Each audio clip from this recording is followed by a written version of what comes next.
তোমার কি পরিহার, ভাগ্যের কি বিড়ম্বনা, আমাদের একমাত্র ছেলে আমাদের ঘর থেকে তাড়িয়ে দিয়েছে।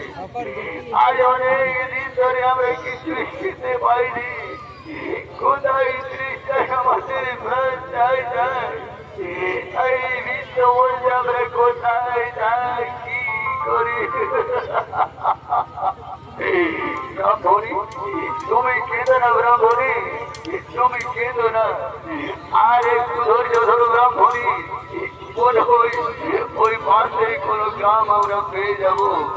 স্বামী, স্বামী গো, আমার গলা শুকিয়ে যাচ্ছে স্বামী, আমি আর হাঁটতে পারবো না স্বামী, আমি আর হাঁটতে পারবো না। ব্রাহ্মণী, তুমি কেঁদো না ব্রাহ্মণী, আর একটু এগিয়ে চলো ব্রাহ্মণী, মনে হয় আমরা কোথাও কোনো গ্রাম পেয়ে যাবো। ওই দেখো ব্রাহ্মণী, ওই পথের প্রান্তে বিক্ষের ছায়ায় কে দুজন পথিক বসে আছে। চলো না ব্রাহ্মণী, আমরা তাদেরকে গিয়ে জিজ্ঞাসা করি ওই পাশে কোনো গ্রাম পাই কিনা। তাই চলো স্বামী, তাই চলো আমরা তাদেরকে জিজ্ঞাসা করি ওই দূরে কোনো গ্রাম পাই কিনা। একই কে তোমরা এই বৃক্ষের ছায় বসে আছো, আমাদের ফোন বলে দাও না বাচ্চা, আমাদের একমাত্র ছেলে আজ ঘর থেকে দাঁড়িয়ে দিয়েছে। আজ অনেক দিন ধরে আমরা কিছুই খেতে পারিনি, কোথায় দৃশ্যে আমাদের প্রাণ চাই যায়, তাও বলে দাও না বাচ্চা, আমরা পাশে কোনো গ্রাম পাই কিনা। একই পুত্র, তুই বৃক্ষের ছায় কার সাথে বসে আছিস বাবা? এ পুত্র, আমি তোমাদেরকে চিনতে পারছি না। ওরে পুত্র, তুই নিজের গর্ভধারী মাকে চিনতে পারছি না বাচ্চা, তুই নিজের গর্ভধারী মাকে চিনতে পারছি না। বারবার বলছি আমি চিনতে পারছি না, তোমরা এখান থেকে চলে যাও।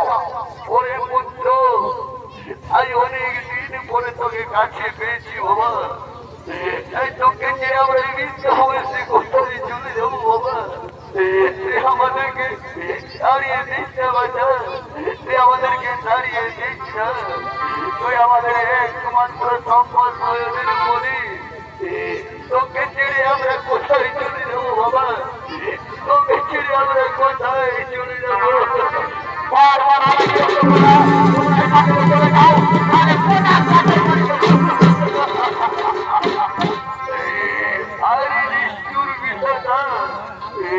তোমার কি পরিহার, ভাগ্যের কি বিড়ম্বনা, অবশেষ তোমরা আমার একমাত্র নয়নের মণি গো, যাকে আমি 10 মাস 10 দিন গর্ভে ধারণ করে কত যন্ত্রণা সহ্য করে আমি নিজে নাকি তাকে বুকে রক্ত পান করে বড় করেছি, কিন্তু আমার সন্তান আজ বড় হয়ে বড় স্ত্রীর প্রেমে পড়ে বৃদ্ধ ভগবানকে চিনতে পারছে না।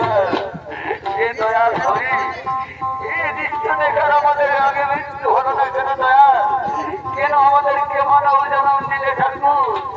মানব জন্ম কত দুঃখের, কত কষ্টে, তাই আমাদেরকে আর মানব জন্ম দিও না ঠাকুর, মানব জন্ম দিও না।